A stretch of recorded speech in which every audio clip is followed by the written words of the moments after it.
2 decades ago, over 90% of young adults were able to buy a home in their local area. Fast forward to today, and that figure has more than halved, with 25 to 30-year-olds facing more and more barriers to home ownership. This is Generation Rent. Faced with such a housing landscape, author Katrina Davies took the radical decision to leave the rat race behind and live in a shed. And Katrina joins me now. Hello, Katrina.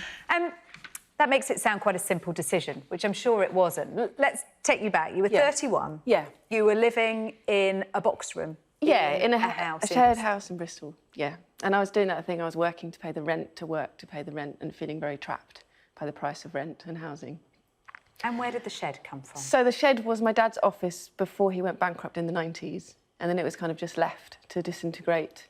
It's in the West Cornwall, which is where I grew up. And so it's a corrugated iron and wooden structure. Got some pictures there of you in your shed. Yeah, so it was my way of escaping the housing crisis and making some space to do the things that I wanted to do, like write books, because I think for a lot of people, my generation, we're trapped in this kind of cycle of having to just work a lot, pay a lot of money, because rent used to be... So wages have risen by 2% since 2002, but rent's risen by 16%. So that's taking up more and more money. And what we really mean when we say money is life, freedom, and time to do other things. So this was my answer, and it's been interesting.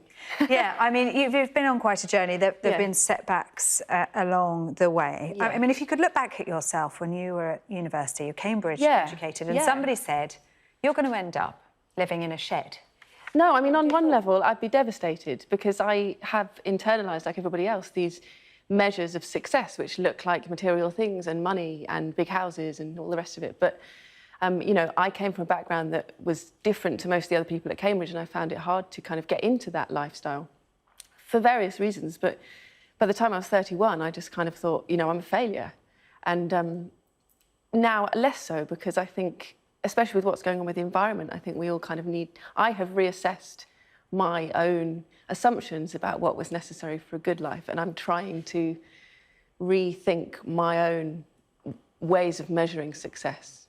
You live a simple life in your shed. You don't have a fridge, for example. You grow your own vegetables. Some vegetables.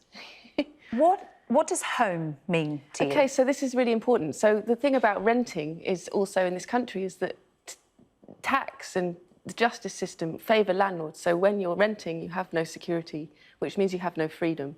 So what my shed means to me, it lacks all the things we think we need, like washing machine, fridge, oven, hot water. It used to not have a toilet, you know.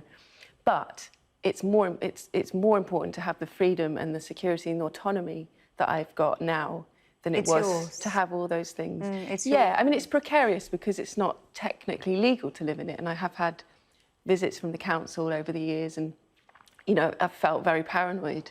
That's the kind of flip side, and there is definitely a flip side. You know, it's cold in the winter, it's not insulated. But, you know, I think what I've found is that home means much more than just 4 walls and a roof and some expensive things. OK, Katrina Davies, thank you very much. Thank you indeed. for having me. You have a new book out about life in a shed, Homesick. Yeah. Thank you. This is Sky News.